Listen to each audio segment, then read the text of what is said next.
Hola amigos, estoy de nuevo con ustedes una semana más dentro de este programa, esta serie de 13 programas dedicada a la familia, a cómo vivir cristianamente en familia, a la vocación a vivir en familia. Les decía a ustedes la semana pasada que quiero dedicar 4 programas, el centro de esta serie, a la familia desde la perspectiva de los esposos, que no es lógicamente la única perspectiva, pero que es la perspectiva fundamental. He dividido la etapa de la vida de unos esposos en 4 bloques. La primera, a la que me referí la semana pasada, los primeros años del matrimonio, imaginemos que son en torno a 15 años que dura esa primera etapa. Después la segunda, a la que voy a referirme hoy, la etapa central, más o menos una veintena de años. Y luego vendría la tercera etapa, la etapa de la edad ya más que adulta, la edad que empieza a ser de la tercera edad, y luego la etapa final, donde los dos, primero uno, luego el otro, terminan su vida aquí en la tierra y se van a encontrar con el Señor. Les decía la semana pasada, hablando de esta etapa inicial, que tiene sus problemas típicos, pero también sus ventajas, es decir, sus elementos de tipo humano a favor, ¿no? Por ejemplo, los problemas relacionados con el anclaje, el aprender a convivir, a conocerse mejor, sobre todo cuando no se había hecho bien el noviazgo, los problemas llegados a la aparición de los niños, los problemas ligados a una enorme carga de trabajo para salir adelante, porque normalmente pues, es cuando hay que esforzarse más para pagar el piso, en fin, tantas cosas, ¿no?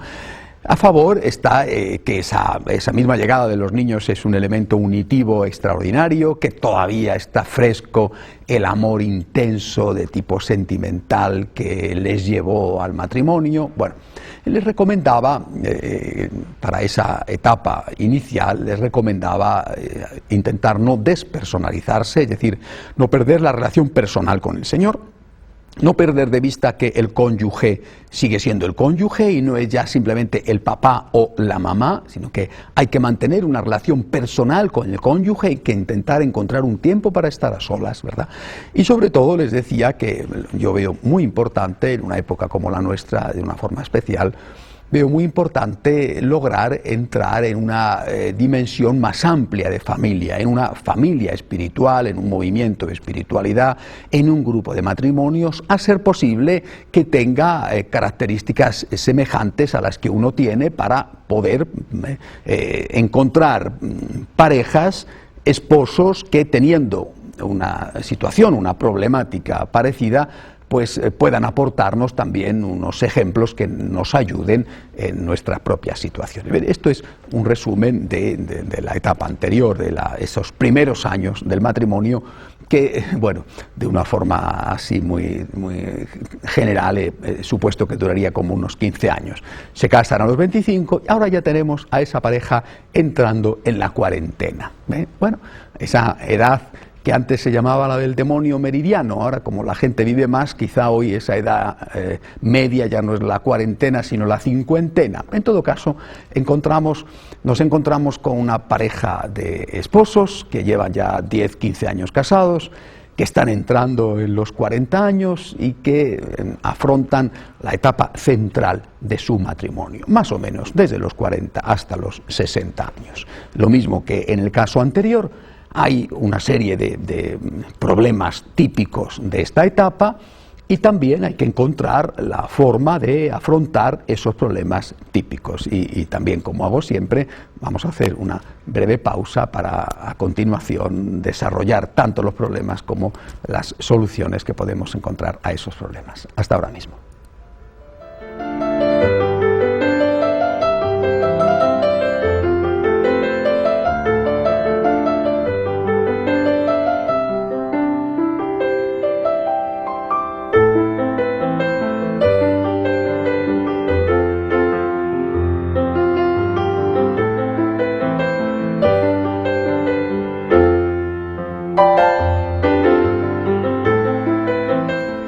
Bien amigos, ¿cuáles serían los problemas típicos de esta etapa central de la vida matrimonial? Yo creo que, y siempre resumo, ¿verdad? Y me dirá alguno que no tengo ni idea de qué estoy hablando porque no estoy casado, pero bueno, al menos, como he dicho ya varias veces, en función de la experiencia que tengo como sacerdote, como consejero matrimonial, puedo decir que yo creo que esos problemas son esencialmente de 2 tipos.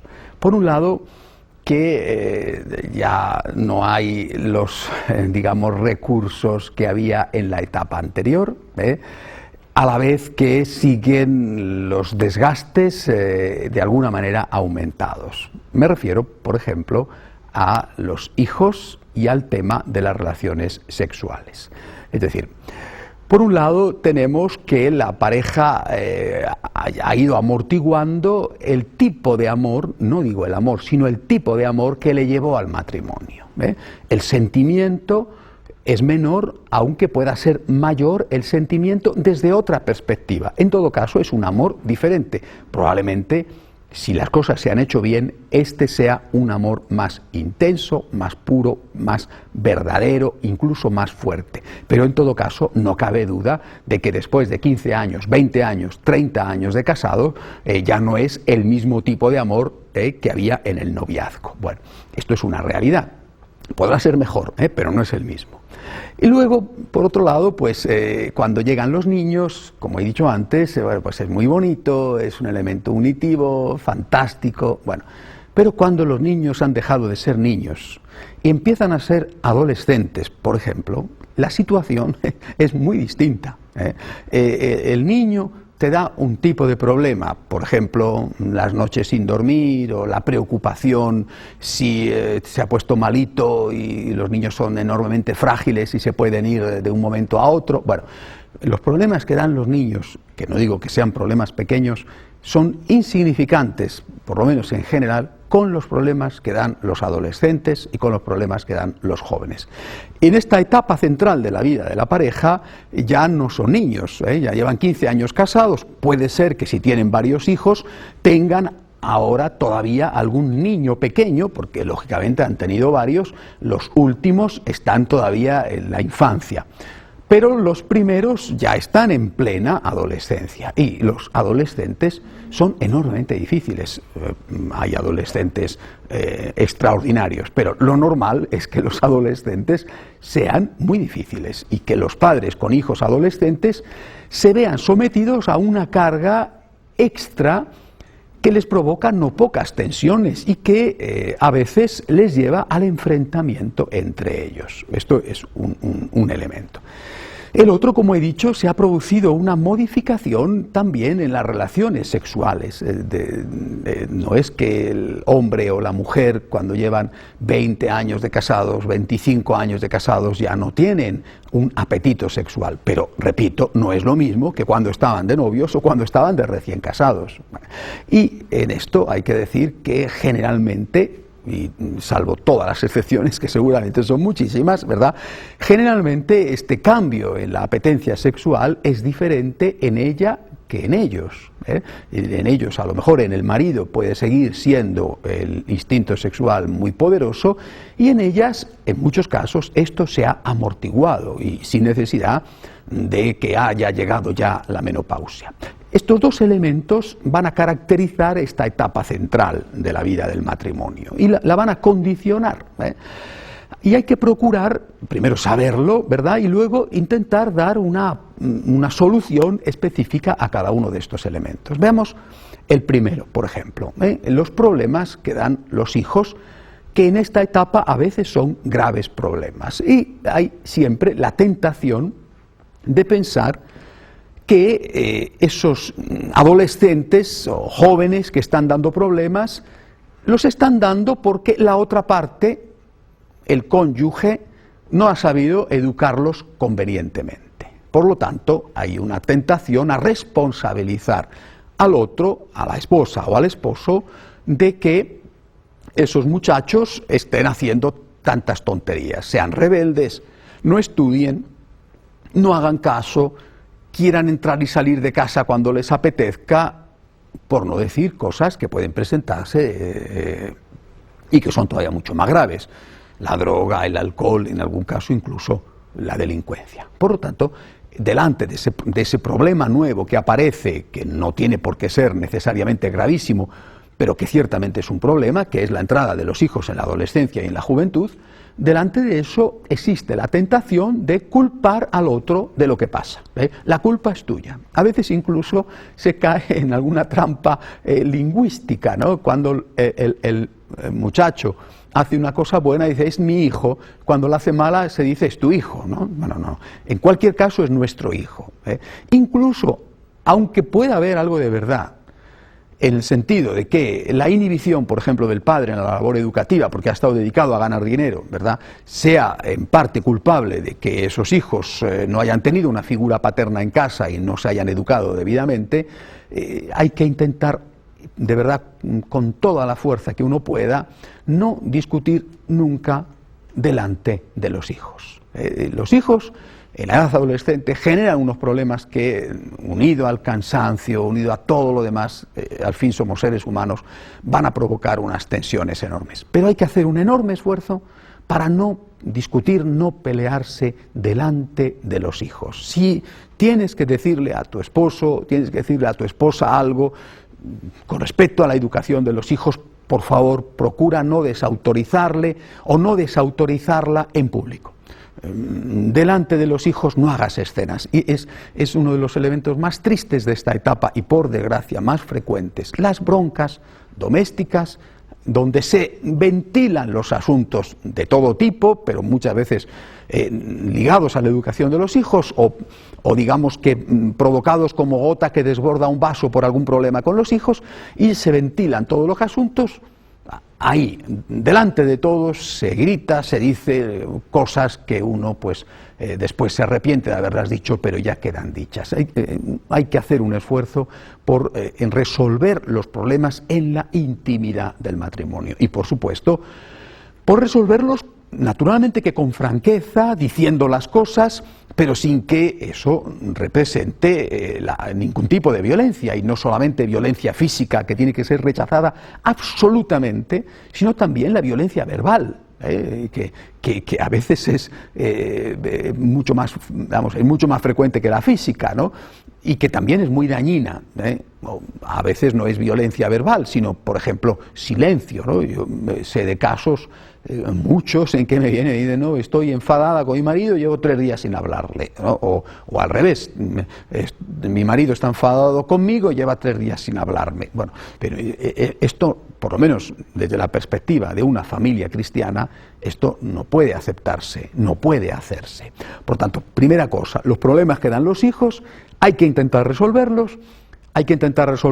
de una forma pacífica, hablando y no gritando, y haciéndolo entre los esposos y sin inmiscuir en ellos a los hijos, porque eso no solamente desacredita a los cónyuges, a los dos, sino que ejerce una labor muy deseducativa, muy perniciosa en la educación de los hijos. Y luego estaría el otro tema que me he referido antes, el tema de las relaciones sexuales.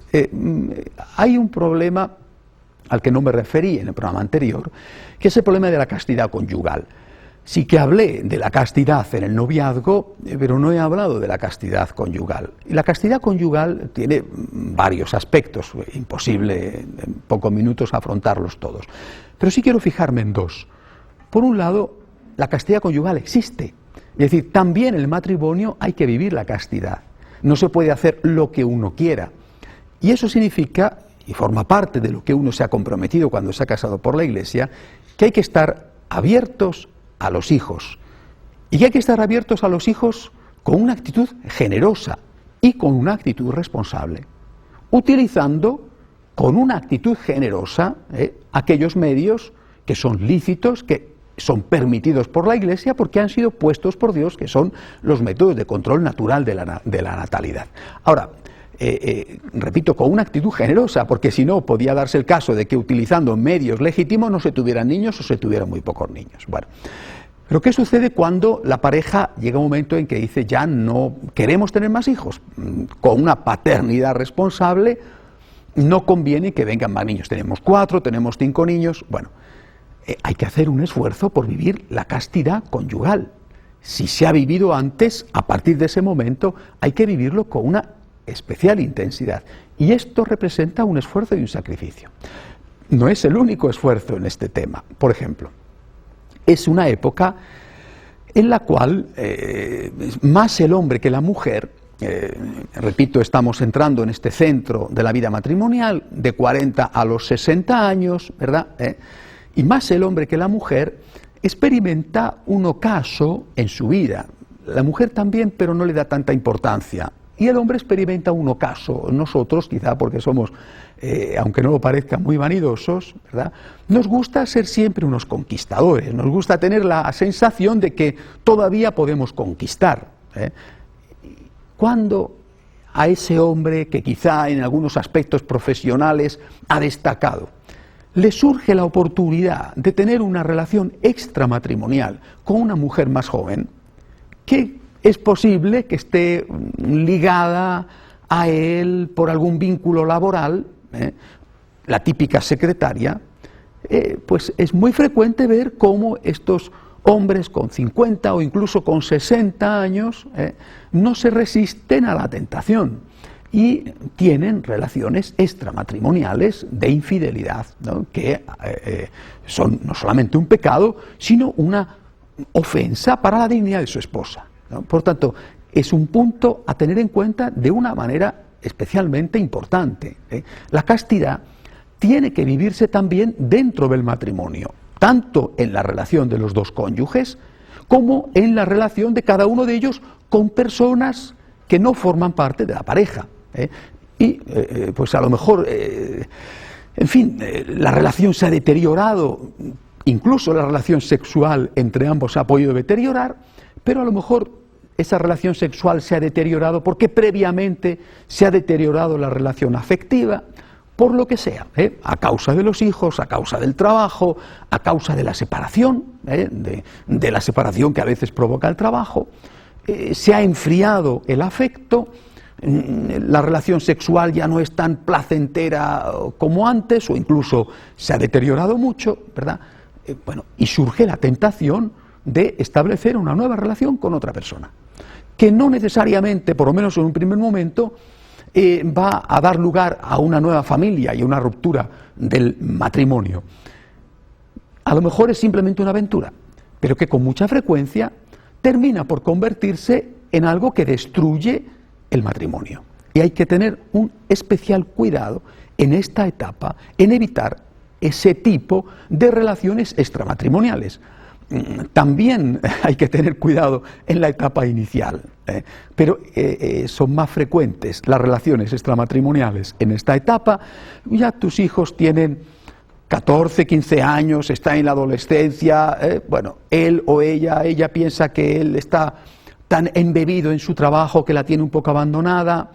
Él está cansado de llegar a casa y todos los días gritos, todos los días tensiones, todos los días problemas, y al final de repente aparece una muchacha más joven, más bonita, que pues que es una subalterna de él, por poner un ejemplo muy frecuente, ¿no?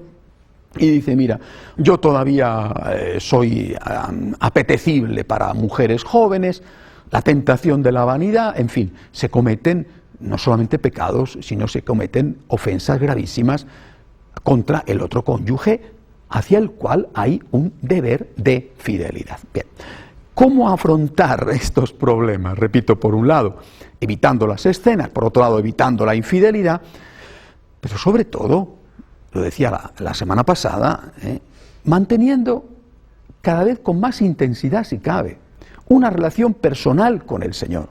Si esa relación personal con el Señor se tiene, no digo que una persona que reza, una persona que comulga, sea una persona que es inmune a toda tentación, o que sea una persona que jamás va a perder el control de sus nervios. Ojalá, ¿verdad?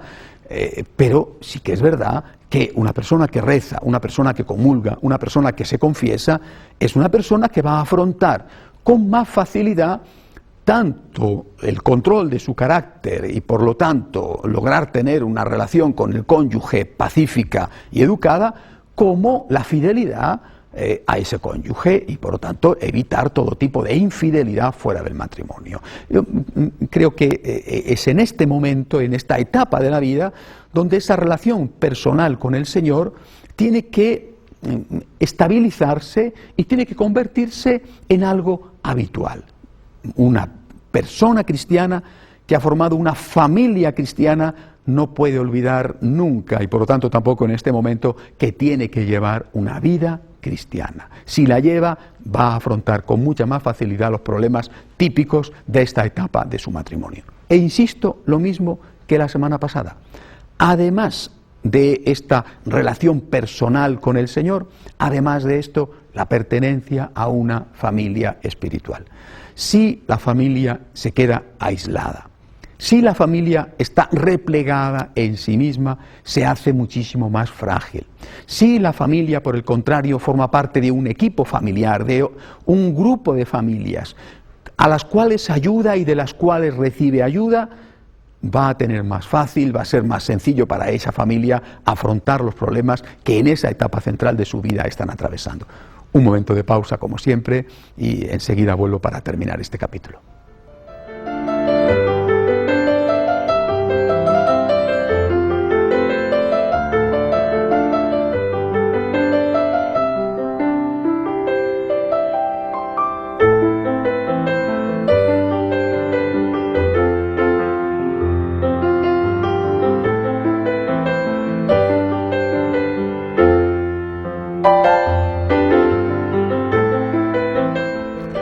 Estoy viendo en este capítulo esa etapa central en la vida del matrimonio, esa etapa central que, bueno, de forma simbólica va desde los 40 hasta los 60 años.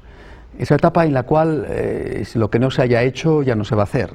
A continuación será, salvo excepciones, simplemente mantener lo que ya se tenga. Por eso es importante en ese momento, invito a los esposos, sobre todo a los que me están viendo, ¿verdad?, invito a que hagan esto que les voy a decir, un alto en el camino.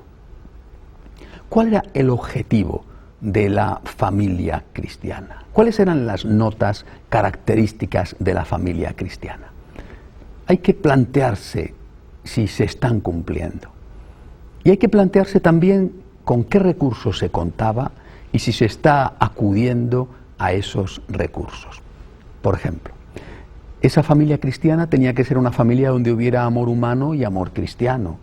El amor humano estaba caracterizado por el esfuerzo por no hacer el mal. No le hagas al otro lo que no te gustaría que te hicieran a ti. Y el amor cristiano estaba caracterizado por el esfuerzo por hacer el bien y vivir los 7 puntos típicos del amor cristiano, entre ellos perdonar y pedir perdón, ponerse en el lugar del otro, y sobre todo hacer las cosas por un amor religioso, por Cristo.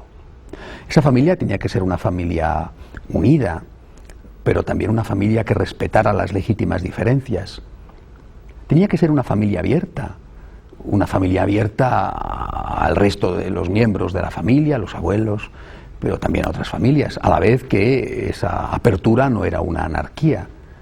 Tenía que ser una familia generosa, una familia que tuviera en cuenta otras necesidades, otros problemas, pero con equilibrio, no una generosidad que pusiera en precario la situación familiar. Tenía que ser una familia evangelizada por la presencia del Señor en medio de ellos debido al amor recíproco y evangelizadora, una familia que fuera realmente una iglesia doméstica, un testimonio de cómo se aman los cristianos. Si estos fueron los puntos, o deberían de haber sido los puntos, que esa pareja tuvo en cuenta cuando, siendo novios, decidieron casarse, que tuvieron presentes en esos primeros años de la vida matrimonial, en los cuales, como decía, el tiempo parece escasísimo, no te cunde nada, tienes que trabajar tanto fuera de casa, los niños te dan unos problemas que no te imaginabas. Bueno, ahora ya estás más sereno. Es verdad que no tienes la fuerza ni la intensidad del amor primero, sobre todo algunos aspectos, ¿verdad? Es verdad que aparecen otras dificultades, como por ejemplo las que aportan los adolescentes, pero tienes a tu favor que eres una persona que has entrado en la edad madura, se supone por lo menos, ¿verdad? Porque por los años ya tendrías que haber entrado, y ahora tienes que plantearte, ¿qué familia estoy haciendo? ¿Qué familia quiero hacer? Vamos a buscar la ayuda de Dios para conseguir esa familia, ese tipo, ese modelo de familia. ¿Dónde conseguir esa ayuda de Dios? En Dios. Reza más, confiésate más, comulga más. ¿En Dios? ¿En la Iglesia? En la Iglesia, insisto una vez más, en la Iglesia a través de las familias espirituales. Hoy ya no es suficiente con la misa del domingo. Es demasiado desgastador, es demasiado difícil el ambiente que vivimos. Es demasiado duro tener que trabajar tanto como trabajamos, llegar a casa, encontrarte con unos problemas con los hijos que no se han encontrado nuestros mayores porque el sentido de la obediencia era muchísimo mayor antes que ahora. Es demasiado difícil todo eso como para afrontarlo a solas. Déjate ayudar por Dios y por la Iglesia. Y déjate ayudar porque estás terminando la etapa central de tu vida y si no lo consigues ahora, no lo conseguirás nunca. Hasta la semana que viene, si Dios quiere.